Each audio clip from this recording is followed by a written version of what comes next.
So the question is whether or not Essence is reflecting the current trend and shifts in the culture, or whether Essence has become a vehicle to cause that shift in the culture. Is that it seems that a lot of the commentary are based on individuals who are Google searching, who is considered to be Black in America. How long do you have to be in America as a foreign-born Black person to be able to have a voice in Black America culture? The Black American story, however, is facing erasure. To be very clear, I am not saying that the logistical complaints or the logistical criticism of the festival are not valid.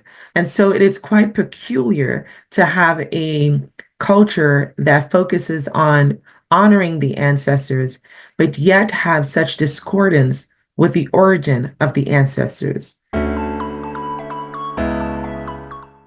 Did the Essence Festival actually fail this year? Why was Essence Fest so different? How is leadership changing Essence? What happened to Essence Magazine over the years? Is Essence leaving NOLA? I answer these questions and so much more. If you want to get the context, especially the historical context as to what's going on, I highly recommend watching the entire video. But if you are on the run and you just want to get the bullet points, then feel free to check out our chapters, which will direct you to the answer of your questions. We thank you guys for joining us, and don't forget to do what? Click subscribe. Hi, everyone. Thank you for joining us today at Healthy Bump Club. So I wanted to talk about the Essence controversy. And the reason why I think this topic is important to this platform is because at this platform, we celebrate the diaspora of Black people. And so you will see on this platform, we have Black people in healthcare or related fields from the multitude of countries, from Africa, from the Caribbean, and from America. And we're very intentional on doing that because we want to unify our perspective and to highlight the aspects of our journeys that are unified and very similar, and at the same time give space and safe space for divergent opinions and divergent experiences. As a woman of West Indian origin who have been raised in America, I live in the dichotomy of both worlds, and I have seen the conflicts and how the relationship has evolved over the years, and in some ways has been set back. And so I wanted to really talk about the Essence controversy also because I am noticing that a lot of the commentary regarding this particular issue has been centered on individuals who don't seem to really know the history of Essence itself. Whereas they may be familiar with Essence, the festival, they don't seem to be familiar with the business of Essence and the corporate history of Essence itself. And not to say I'm an expert in it, but I have been a supporter of Essence for decades, and I have been following the business of Essence in addition to the actual magazine itself, and have participated and attended the festival. And so I feel like I've had some experience where I can lend a voice to this conversation. And this conversation is extremely important because I do believe that this conversation, how we handle this particular issue, will set the course for what will happen in the next decade or so, and whether or not we move forward as a culture and as a diaspora, or whether or not we take steps backwards. Now, granted, currently we live in a world that is a global world. And what I mean by that is we're no longer isolated cultures. And even the majority of the ethnic group that is the majority in America has made room for their heritage. They have allowed for their heritage to come forth from South Africa, whereas others have been blocked. They have not pursued those who are of European origin as much as brown and Black people when it comes to the immigration policies. And so there is a room for discussion as to how to navigate, or how African Americans may want to navigate in a world where it really is about the diaspora and really about the global culture. Let's put it out there. Today, I want to address the xenophobia. Because it's one thing to have an opinion about the direction a corporation is going in. And granted, that is not a new perspective. We have opinions about corporations all the time. And certainly there are managerial discordances in corporations. That is not new. Essence is not a exception to that. Essence is still a corporation. However, the xenophobic comments, I think, are taking it to another level and are in some ways disclosing or unveiling and revealing that we haven't gotten that far when it comes to the Black diaspora in America, and perhaps the Black diaspora in general. Whereas the American culture has been definitely highly influenced by foreign-born Blacks, there seems to be a discontent with the active involvement or active highlighting of the diasporic cultures. And so what that displays is that whereas we're oftentimes focusing on the majority when it comes to racist ideology, it definitely shows that there are elements of racist ideology even amongst us and how we treat each other. The perspective of this separatism and this discordance is rooted in ideologies that have been expressed that have underlying xenophobic perspectives. And whether or not these xenophobic perspectives are related to foreign born or status, or whether or not or Hollywood versus the general public, there are different elements that seem to continuously separate us as Black people that don't really separate other cultures, and other cultures don't seem to have these same experiences. Now, what is very much not unique to America, because there was enslaved people in other countries, and very much in Latin America as well as in the Caribbean and in other countries across the world. So the enslavement of Black Americans is not unique. But what may be unique is how that ideology has carried forth for centuries. And we see this also with the approach to Black Hispanics. So the question is whether or not Essence is reflecting the current trend and shifts in the culture, or whether Essence has become a vehicle to cause that shift in the culture.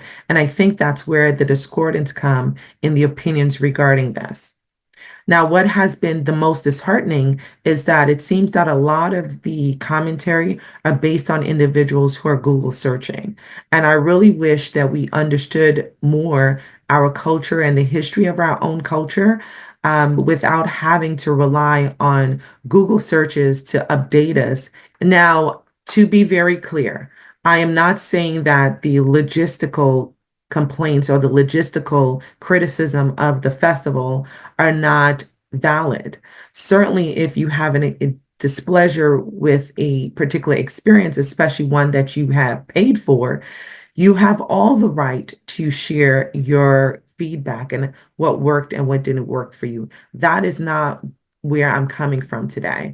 Where I'm coming from today is looking really at the other conversations that seem to be identifying or revealing that there is a undercurrent of resentment, perhaps, towards specifically in this case, the African diaspora. And I say diaspora because Africa is a continent, and oftentimes we forget that it's a continent. So it is a continent of over 50 countries. I believe the official count currently is 54 countries.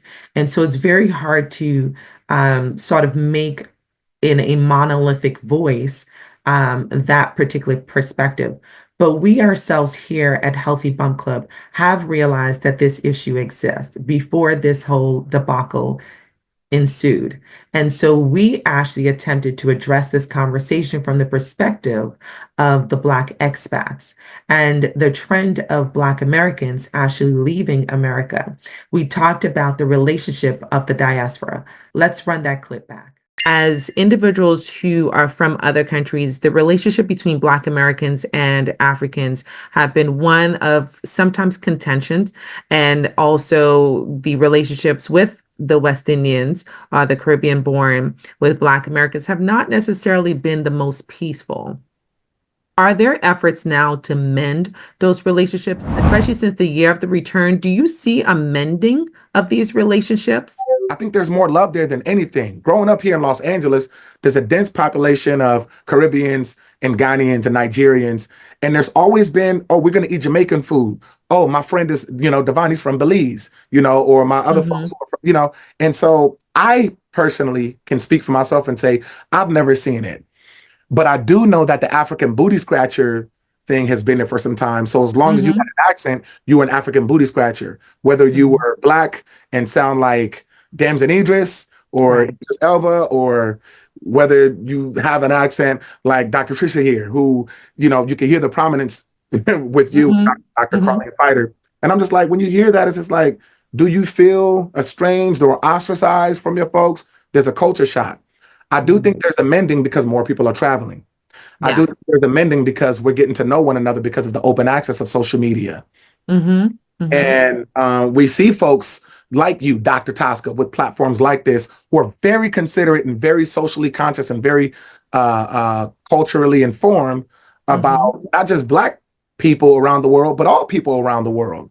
And that Mm-hmm. we're not in this silo, and this is not a vacuum, and that we do need one another, regardless as to what race you may be. But to me, there's always been a unity of Black people.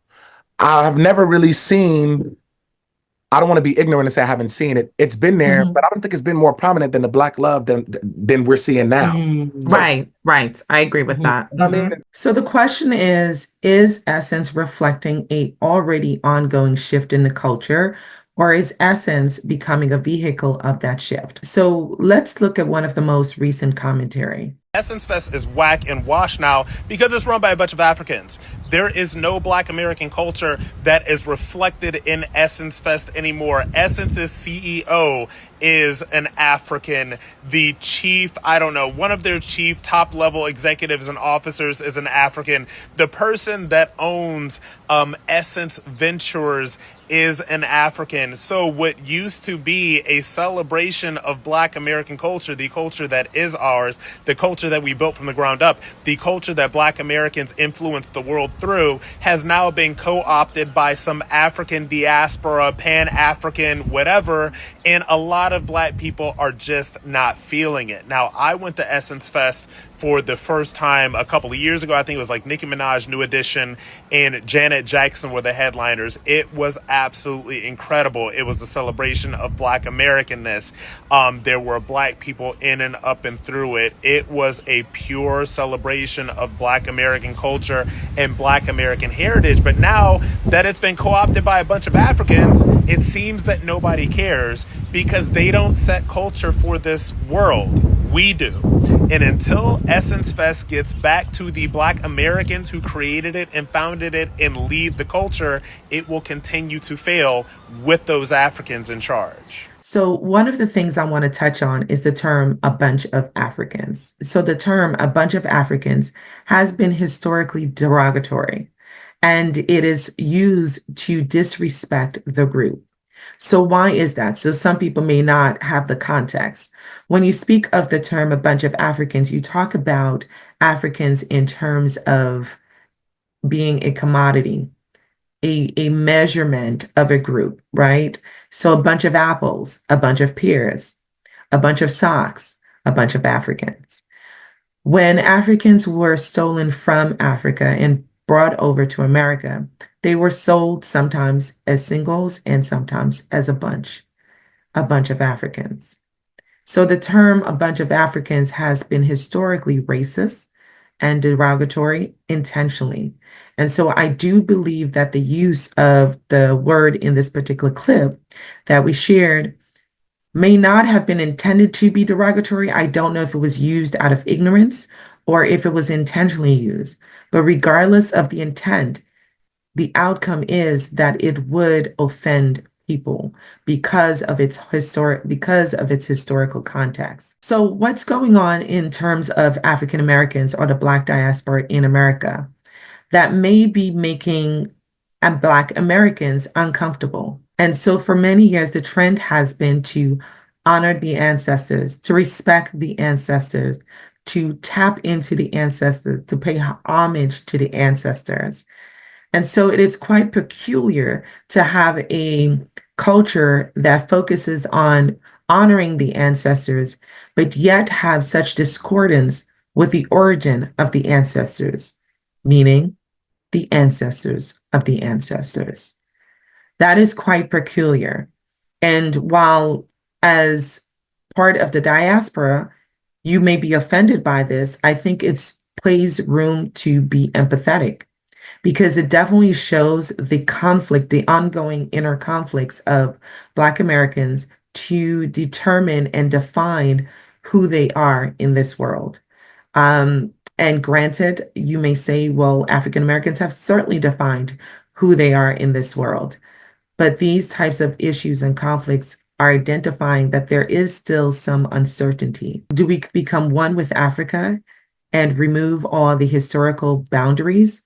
Or do we still sustain some essence of separatism and define what that culture looks like? That culture, I will definitely tell you guys, is very much gray. And that's because whereas now we have made room where people are more identifying with their historical culture, because in the last few decades, the trend has been to identify your roots. And this has been done nationally. This has been a trend. It has not just been trending amongst Black people. It has been trending amongst all people in America, where people are trying to find, what is my origin? What percentage European? What percentage Somalian? What percentage, name it, right? And so the 23andMe, just as an example, trend, and I told y'all not to sell your data, but you did. That's a separate topic, and we'll get back to that topic on another episode. But nonetheless, the trend of finding out who we are has been ongoing for decades now. And people have embraced that trend. And as a result of finding out what their percent Nigerian or their percent South American or percent Kenyan is, it has opened the boundaries for people to travel to these countries and to explore what they consider to be their roots. So that has been the ongoing trend. So the question is, again, is Essence reflecting or directing the shift? The other thing we are to pay attention to is just the trend of who is considered to be Black in America. And as I mentioned, Black people in America consist of foreign-born Blacks as well as native-born Blacks. It also consists of those who consider themselves to be of Hispanic and of non-Hispanic ethnicity. So what do the numbers show? Let's talk about it. The numbers have shown that overall, Black people are increasing in the percentage in America. We used to be 13%, and now we are 14.4% according to Pew Research, which is based on the census. What we also know is that the percentage of foreign-born Blacks has increased as well. And so it leads you to wonder whether that increase in the overall Black population in America is a reflection of the increase of the percentage of foreign-born Blacks in America. In 2023, it was estimated that the percentage of foreign-born Blacks in America has increased to 5 million, which totals 11%. This is up from 7% and 2.4 million in early 2000, and certainly up from 3% in 1980. So this definitely shows and reflects that the percentage of Blacks in America has increased when it comes to the foreign-born. And this has led to trailblazing in certain aspects of the American culture. For instance, while Nigerians are not, I had to correct my own self on this data, while Nigerians are not the majority of Black doctors, Nigerians have been increasing significantly in certain industries, which includes in healthcare, and have been growing in percentage to be a significant portion of Black doctors, especially when it comes to foreign-born Black doctors. Now, when you look at the percentage of foreign-born Black doctors, it is believed to be 17.7%, but that number, I will give you the caveat, is focusing primarily on the percentage of foreign-born and foreign-trained doctors. I have not been able to come across the actual percentage of the amount of foreign-born Black doctors in America that were not necessarily foreign-trained Black doctors. So that being said, there is at least some information that seems to indicate that there is significant growth in the industry. Another growth in the industry is in the Hollywood. Some of the more successful individuals in America, including celebrityhood, Black Hollywood, are actual foreign-born or first-generation Americans. When you look at other aspects of America, including civil rights, you will also find similar trends. Now, certainly not by any stretch of the imagination, the majority, but very much very key individuals, whether it's your Harry Belafonte or your Shirley Chisholm, who has been credited as paving the way for the current candidates of presidency in America who were women.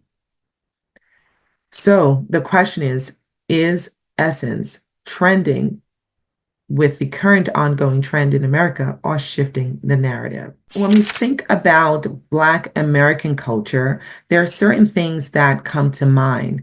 And one of the very key aspects of Black American culture has been hip hop. So let's talk about hip hop for a quick second.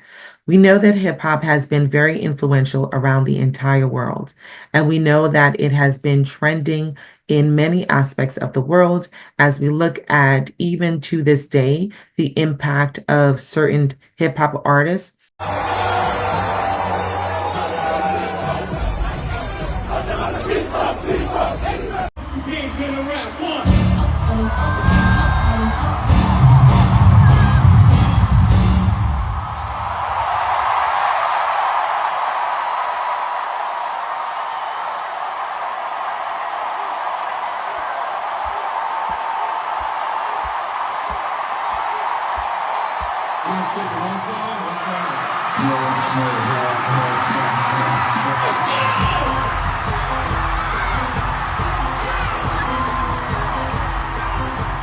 When we look at recent concerts, even from individuals such as Jay-Z in Paris or the clips of Kendrick Lamar in Germany, we can definitely see that the influence of hip hop has been global and continues to be significantly impactful for decades.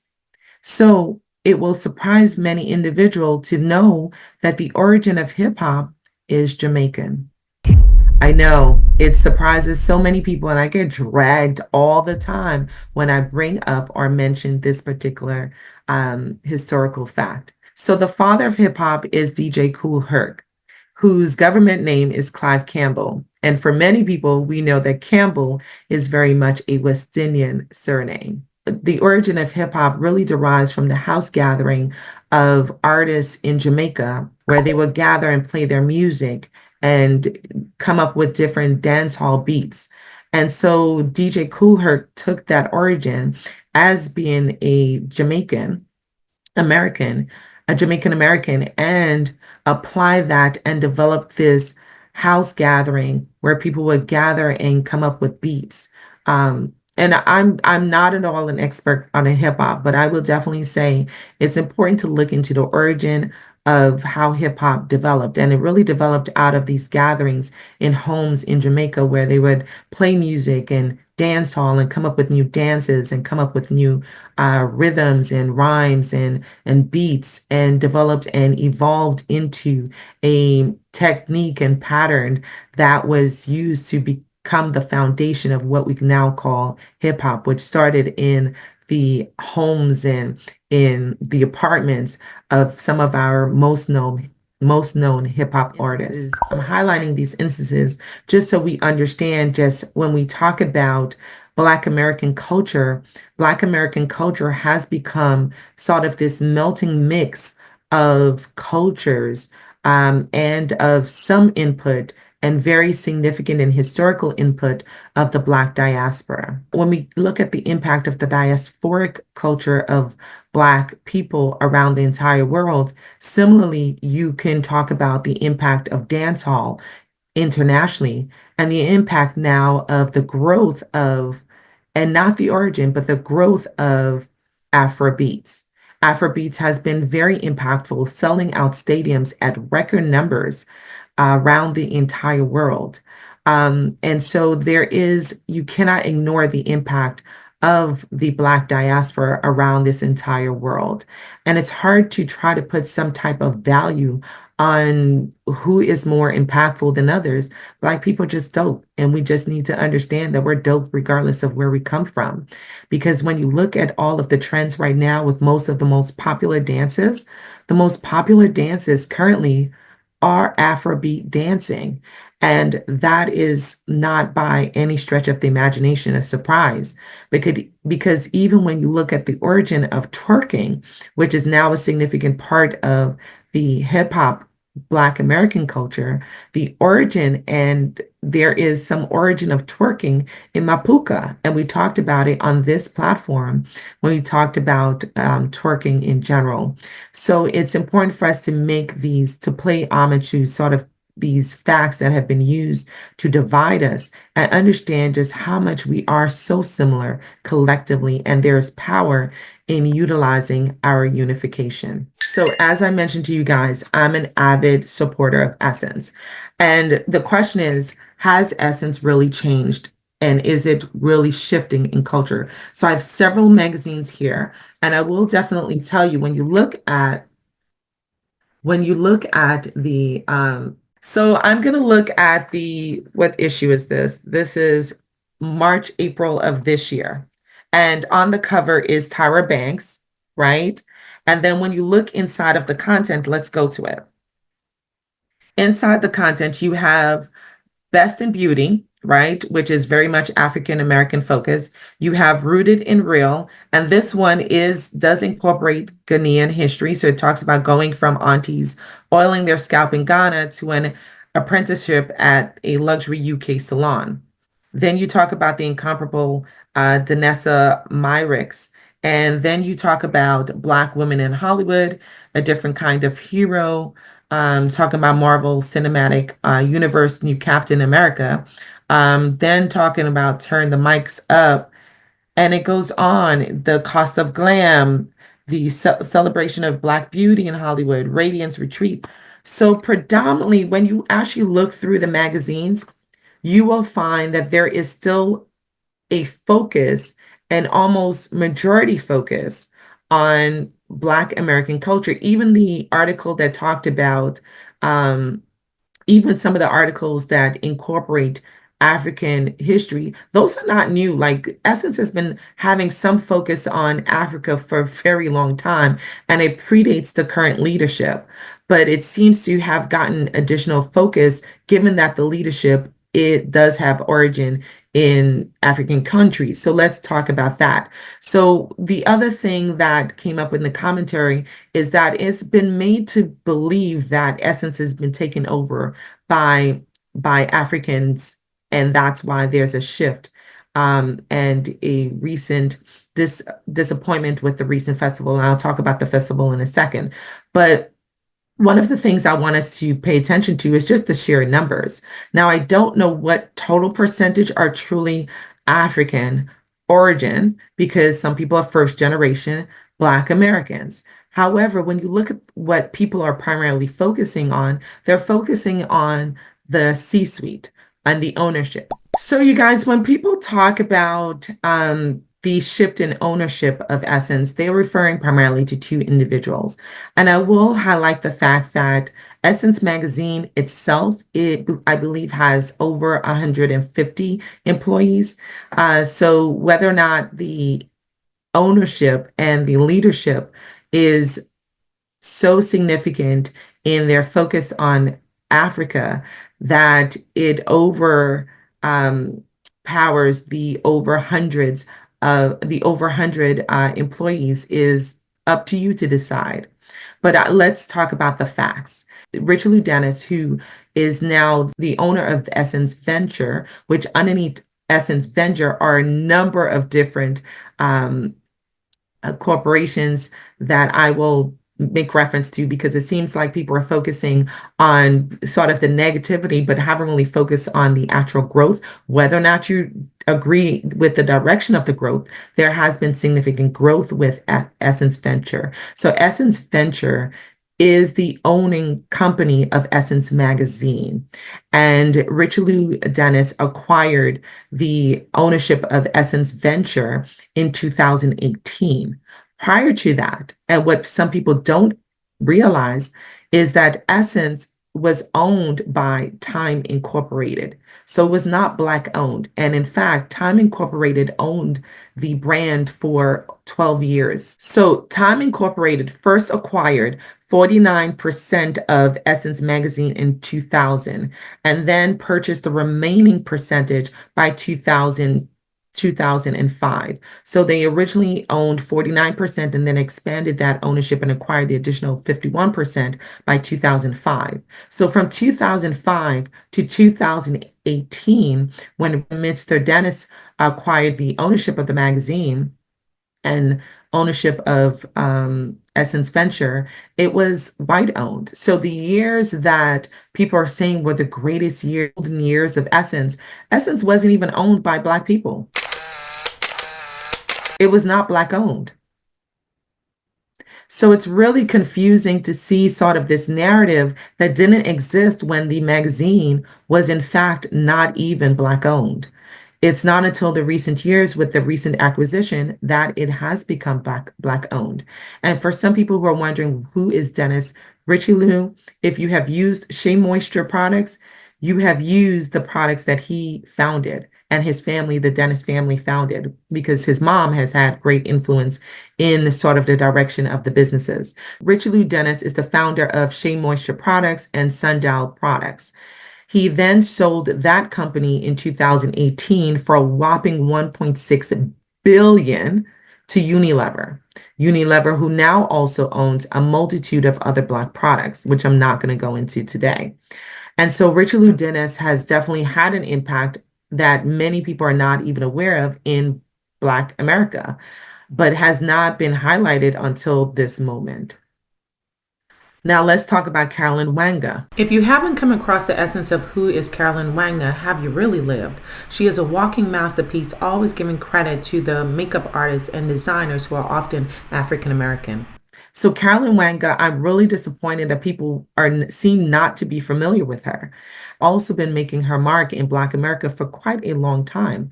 She was the previous DEI executive at Target.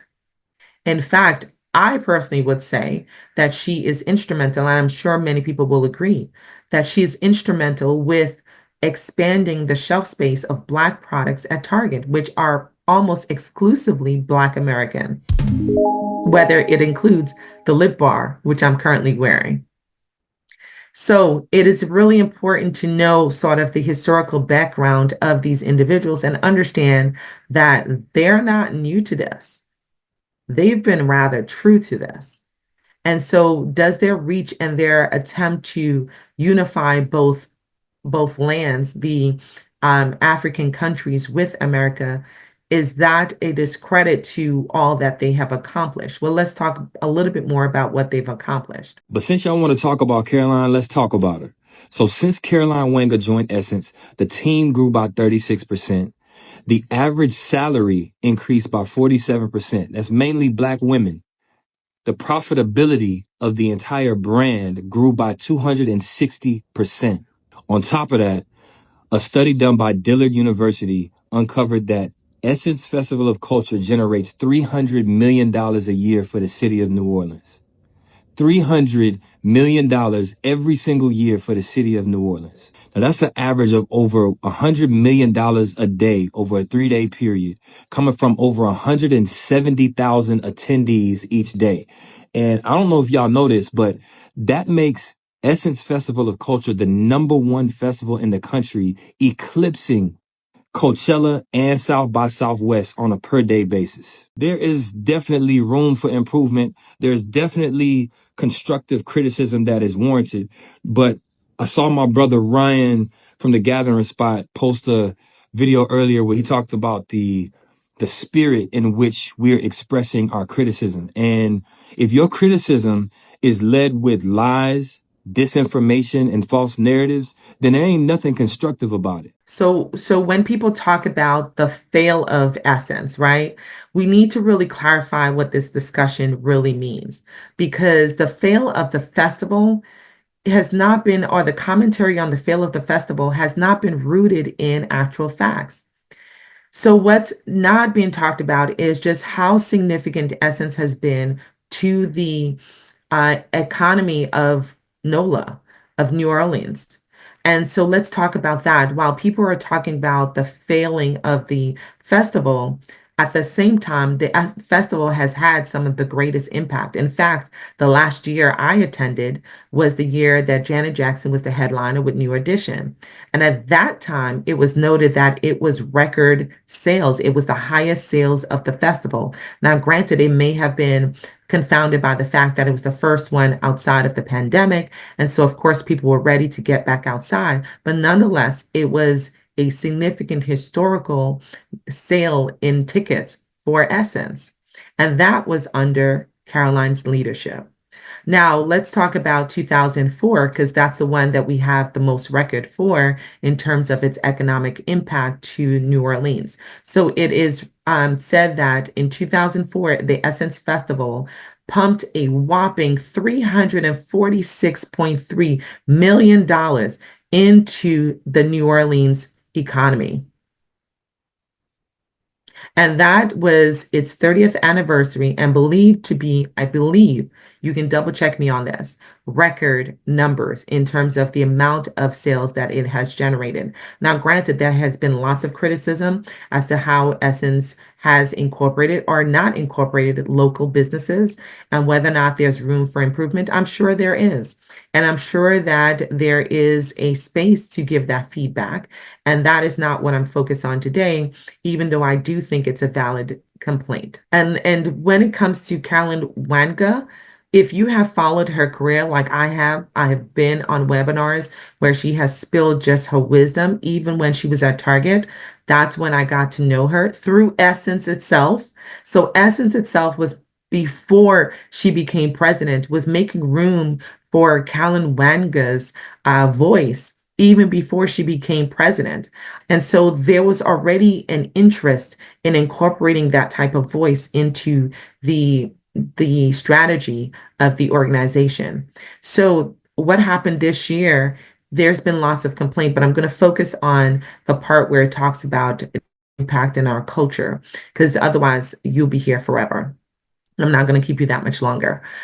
So this year, Essence, one of the things that have not been part of the discussion is the loss of funding. People are acting like we're not in this DEI pushback time period, and we are. We are in a very clear DEI pushback time period where major corporations have been rolling back their efforts to support Black American or Black events, organizations, initiatives, whether it comes to diversifying their employments. There has been a humongous shift, and that has impacted Essence. Essence has not been isolated from that shift. And as a result, Essence has experienced significant loss of funding. Now, many of us who have gone to the Essence Festival are very familiar with the gospel stage, and the gospel stage has been historically funded by McDonald's. Today we're going to talk about how Black women are more ambitious but less supported, and we're going to talk about it in the context of Essence Fest, because I don't like this conversation, okay? We're going to start from the top. People are not spending money. They are not. People are scared they're going to get yanked up by ice. People are scared of climate change is going to cause some catastrophic natural event that's going to ruin their homes. People are scared that their job is going to be replaced by supercomputers. Even Coachella is not selling tickets at the level they was selling tickets, okay? But you know what Coachella isn't dealing with? Sponsors pulling out of their events. So you know McDonald's is bringing in hundreds of thousands of dollars, and they lost 2/3 of their sponsors. That means these people are making $1 out of 15 cents. And that money, that goes to marketing and that goes to talent, because talent has to be paid in advance and a lot of times up front, even to save the date. So the good folks down at Essence are doing 100% of the work with 1/3 of the money. And y'all are on this internet talking about, I miss the essence of 2003. Well, transport your black ass back there. And if you figure out a way, take me with you, because we're not in 2003 anymore. We are in hell. We're in hell. So anything that gets pulled off is a motherfucking miracle. Black-owned business cannot afford to take 4 years off. You are witnessing people making a way out of no way. You are witnessing the spirit of our ancestors figuring it out. I got on the internet, everybody got their goodie bags. Y'all was down there at the Target activation. Y'all wasn't complaining about that. The mics was on, the talent was there. Maybe a little bit late, but they was present. And y'all on here talking about she ain't black, she African. Not in the language of white supremacy. Please. Please. And you wonder what they do to black women in corporate America when they don't want them there no more? They take their budget. They take their resources. And they still expect the same level of work. When they don't get it, they blame you and then they kick them out. That's why we don't have no black CEOs, no black women CEOs. Shout out to Tashonda. She about the only one left. Y'all, we got to get it together. These next 4 years, the word has to be grace. I'm not saying that people are above feedback, but y'all are on here talking about this way you got white, and not girl. What? So what people need to know is McDonald's pulled its funding.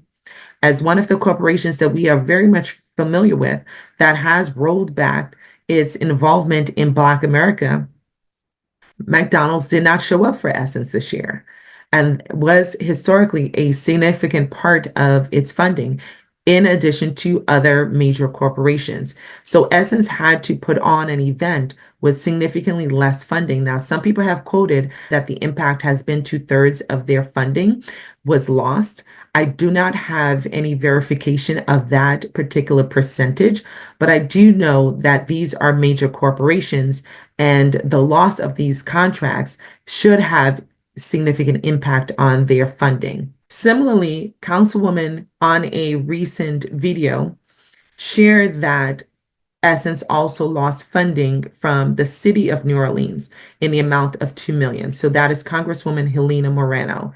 Now, for context, Helena Moreno is a candidate for mayor in New Orleans. So just want to put context to her statement, but let's take a listen as to what she shared. All right, hey guys, let's talk about Essence Fest. I want to talk about, some rumors that are out there and kind of speak fact on what's really, happening and what's not. So, look, no doubt about it that, it seems like Essence is a little bit lower key, not as hyped, that kind of thing, some lower attendance, things like that. So let's talk about what's fact and rumor. So there's a rumor going around that this is Essence's, last year in a 5-year contract, and that this is maybe like a way that they're trying to leave. Well, let me set the record straight that actually this is not their last year. They have an additional year still on their contract. And the reason for that is because during COVID, remember when Essence couldn't come during COVID? Because of that, their contract was extended. So they're still going to be back in 2026. And on the kind of lower attendance and what's going on this year, I think there's a few factors that I think we need to talk about. Like one, of course there was the whole Target thing. I think that's potentially one thing. And then, it's no secret that there's been some changes on the leadership side on Essence. And then the biggest piece though, and here's what you need to listen to. Here's the biggest piece. This year, Essence got about $2 million less than they've gotten in the past from the state of Louisiana. That is a big reduction in cost to support the festival. Now, I do not, outside of her commentary, I do not have verification of this amount. Historically, it has not been known that the city has actually financially contributed to Essence, but has given certain subsidiaries and made certain allowances so to allow with the logistics of the festival so that the festival can maximize its profitability, which would then have an impact on the city of New Orleans. In fact, according to Kelly Schultz, who's the vice president of communications with New Orleans and Company, there was there are 26,000 hotel rooms within a 2-mile radius of the convention center, and these rooms were filled at 86% on the Saturday of the festival. This was a small drop from 91%. And so Essence did see a drop in attendance. So why? One, people don't feel safe. If you have been keeping up with what's going on in America, you know that people, minority people, Black and Hispanic, especially our Hispanic brothers and sisters. So perhaps this has significantly impacted our Black Latina population who may not have attended in the numbers that they may have in the past because of their targeting with the current national immigration policies. So there is a safety concern. There is also an economic concern. People not talking about other festivals such as Coachella, which saw that up to 60% of its attendees use a buy now, pay later strategy. And so even Coachella saw financial impact of the current lack of confidence in the economy. And so people may not have attended just simply because of their pocketbooks and not specifically to Essence. Now, there has been also, as the Congresswoman confirmed, that people have also talked about whether or not this was a strategy of Essence to pull out from New Orleans, not recognizing the fact that their contract has not ended and this is not the last year. And why would Essence pull out and compromise their own profitability? I don't know. That's a interesting perspective to me. But nonetheless, it's one that's being talked about. So one of the other things that has come up in this discussion is the discussion that somehow Mr. Dennis and Carolyn Wenger are utilizing Essence to tunnel money to Africa. Now, for context, people should understand that Carolyn has been in America since she was a little girl. It's believed that she's been here since she was 10 years old. I've not confirmed that by Caroline, but that is what people have been stating. Now, the question is, how long do you have to be in America as a foreign-born Black person to be able to have a voice in Black America culture? Carolyn is in her 40s. I will not give her specific age. That is her business. But she's been here for the far majority of her life, right? So the question is, what is considered to be significant enough to be a foreign-born Black person in America to participate in Black culture in America? So do you have to be here for 15 years, for 30 years? Do you have to be here for 40 years to 50 years to participate in Black American culture? Do you have to be here from the age of 15? Do you have to be here from the age of 5 years old? Do you have to be here from the age of 5 months old or 5 days old? What is long enough? And that's one of the questions I want to propose to you today. So nonetheless, Carolyn has her heritage is Kenyan. Mr. Dennis's heritage is Nigerian. And there has been very much an intentional aspect of their personal lives to incorporate the two. Are they wrong for that? We talk so much about paying homage to our heritage, it will be almost hypocritical for them not to do so. But nonetheless, are they funneling money to Africa? One of the things I address is the Save the Children perspective or propaganda about Africa. Now, while in Africa, there is severe and extreme poverty, that's without a doubt, just like there is extreme poverty in many nations around the world. But what people don't seem to grasp is the wealth of Black Africans. And when there is wealth in Black Africa, you guys, we're talking about extreme wealth. Africa is so wealthy that people don't just have properties and estates, they have compounds where they have multiple families, including people who are their employees who live on these compounds. The wealthiest Black person in the entire world is Nigerian. In fact, when you look at here's another piece of factoid for you. When you look at the itinerary or the main stage with Essence, you will find that there were 2 headliners that were foreign born.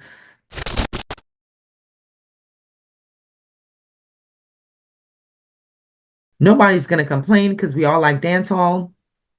And there's no ignoring the impact Buju Banton has had on global culture. So that doesn't seem to be getting as much attention as perhaps the participation of Davido, right? So let's talk about his heritage. Dangote. Best friends. How was that? Like, can you talk about him? Because he's the richest black. Anybody that doesn't know, He he's the drove me richest. home he drove me home from the hospital when I was born. Wow. Oh yeah. I'm good. Wow. He's the richest black person in the world. Yes. How is that? Like, your dad obviously, but then him too, having those two. Yeah. This is something that we aspire to, and they not in entertainment or sports. Like, a lot of times people think you can only become rich, especially in America, if you're black, if you're in entertainment or sports. But Every time I see Uncle Aliko, he tells me the same thing. David, save your money. Save your money. That's it. He tells me the same thing since I've been a baby. David, save your money. Save your money.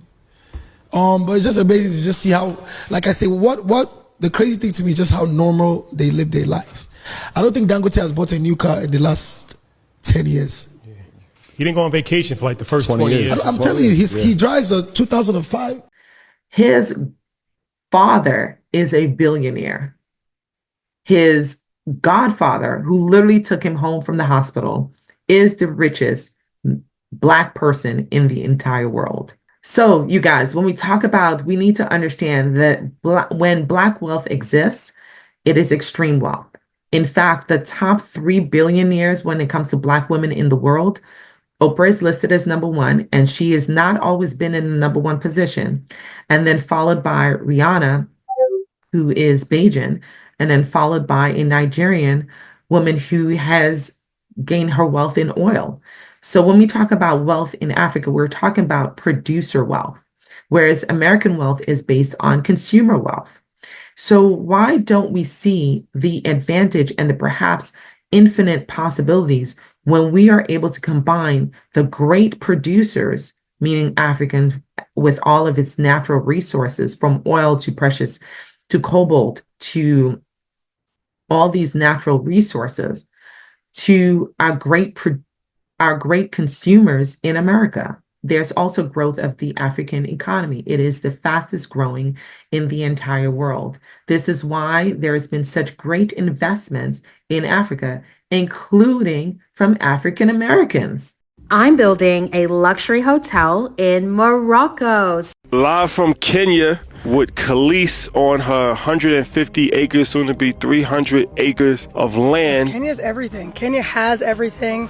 It is the hub of East Africa for technology and finance and obviously agriculture. It is all privately owned land here. All the animals are free and they're running wild, and we're farming, and it's dope building a little community out here. What made you want to leave Hollywood and go to Nairobi? I've got 3 kids, I've got a farm, I have a business. At first I was just like, I could never just pick it. We packed for a month, and the next thing you know, it was like 6 months later.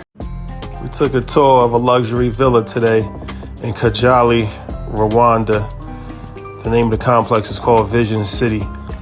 Being that we're big time developers on the continent now, we have colleagues in the space and we have to check out their properties. This was very impressive. I told them no, no, it's from creation. I told them no, no, it's from creation. Bam, bam, hey. And so the question is, if there are African Americans who are moving in droves to Africa, and matter of fact, Ghana's immigration has quoted that since the year of the return, there has been a surge in the relocation of African Americans and also the investment of African Americans in Ghana. Ghana, I should make note, is the number 2 producer of cocoa in the entire world. Sit with that for a minute. We're talking about extreme wealth. If we strategize well, we can be unstoppable together. So that being said, let's talk also about the direction of Essence. So one thing people are not really talking about are some of the other power moves Essence has been making. Now, granted, you may not necessarily agree with the direction that Essence is going in, but there's no doubt that they're making significant moves when it comes to media. Now, let's remember that when Mr. Dennis purchased Essence, there was a decline in the industry, in specifically the print, magazine, newspaper industry, and we're continuing to see that decline. So purchasing a magazine was a bold move, especially purchasing a magazine that's focused on Black people. because that was not a selling point and still hasn't been a selling point when it comes to advertisements. And as we know, advertisement dollars matter. So it was rather a brave move of Mr. Dennis to purchase the magazine, since there really wasn't many other takers at the time. Now, moving forward to 2025, and most recently, Essence Ventures has acquired Refinery 29. Now, Refinery 29 specifically focuses on a younger group of women. Now, when you look at Refinery 29, and you look also at the other purchase that Essence Ventures made just a couple years ago, which is BeautyCon. Now, BeautyCon was founded in 2011 and purchased by Essence Ventures in 2021.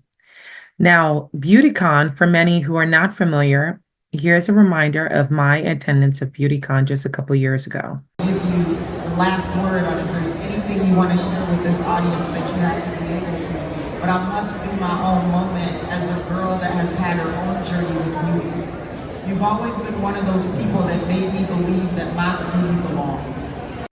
I had such a great time at BeautyCon. If you guys remember, this is when I was first introduced to Rebundle hair, which is the banana fibers that I currently use in my hair. Go back to our shorts to see an example of my hairstyle. Now, BeautyCon hosts an annual festival where you get to be introduced just to all the who's who when it comes to hair and makeup. You will meet some of the most prominent influencers, makeup artists, and hair and makeup and skin experts. It's really a great experience. However, you can probably assume that BeautyCon also targets a much younger population. Now, is this targeting of younger women a strategy of Essence to broaden its scope? And why would Essence make such a move? Well, let's look at the Black population, for example. Did you know that the Black population is a younger population than other ethnic and racial groups in America? That's right. In 2023, the median age of the Black population in America was 32.6 years, whereas the median age of the general population was 38.2, and that was in 2003.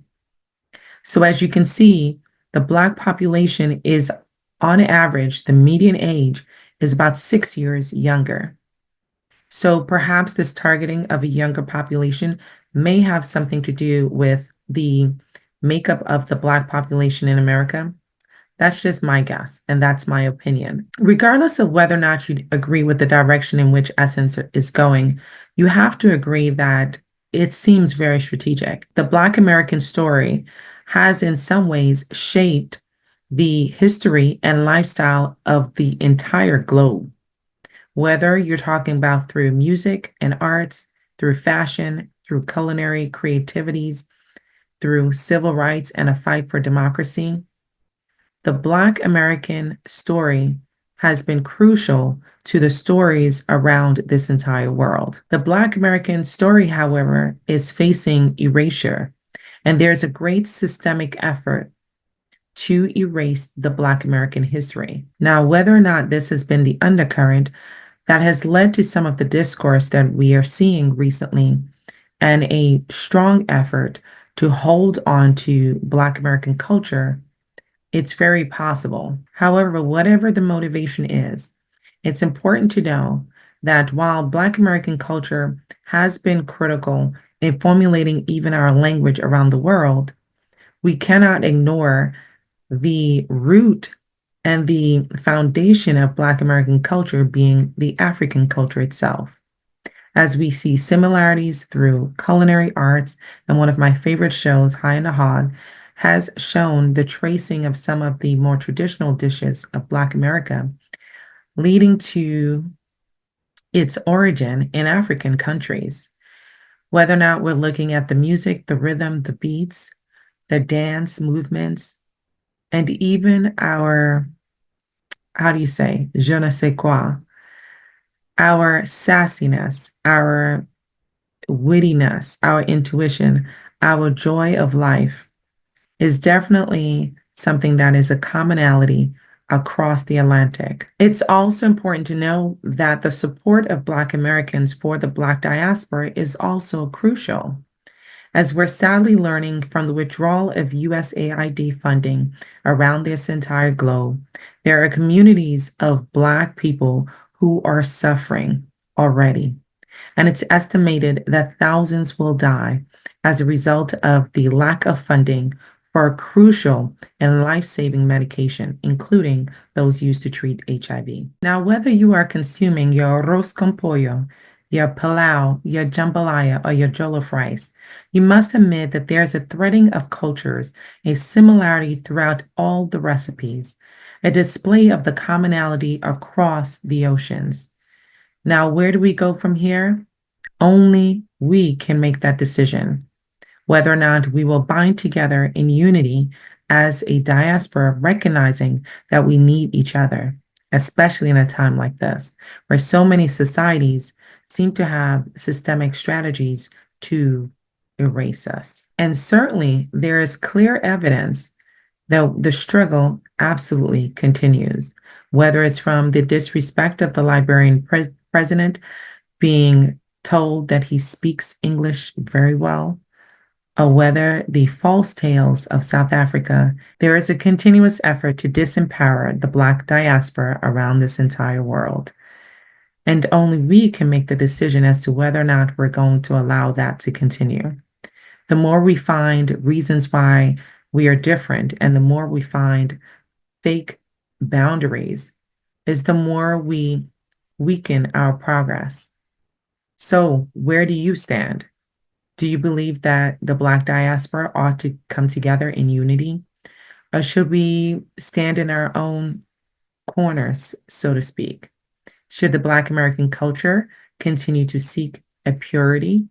And some would say the efforts of seeking purity of the Black culture may in fact be criticized with being very similar to the very supremacy ideology. People don't realize is apartheid essentially was perfect racism. You know, like I'm still learning about how perfect the system was in terms of like they went around the world, the government actually set up a commission to go around the world and study racism. And America was one of the places they came. Is purity really such a bad thing when you're faced with complete erasure? Perhaps, perhaps not. Oh, and one more thing before you go. Caroline left us some words. Make sure you check out her IG. And guess what? Plot twist.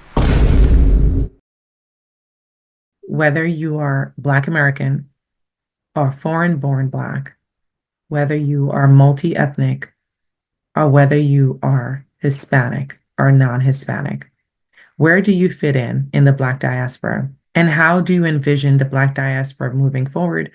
And how do you specifically envision the Black American story? This is Dr. T, the hand behind the handle of Healthy Bum Club right here on YouTube and healthybum.club on Instagram. We thank you guys for joining us today. I hope the information I provided has enlightened you or at least caused you to think twice. We thank you guys for joining us, and we hope to see you in the next episode. This is Dr. T, just a friendly reminder. Don't forget to comment, like, and share. And go ahead, why not? Click that subscribe button. Help us to get to the next 1,000 subscribers. We thank you guys for supporting.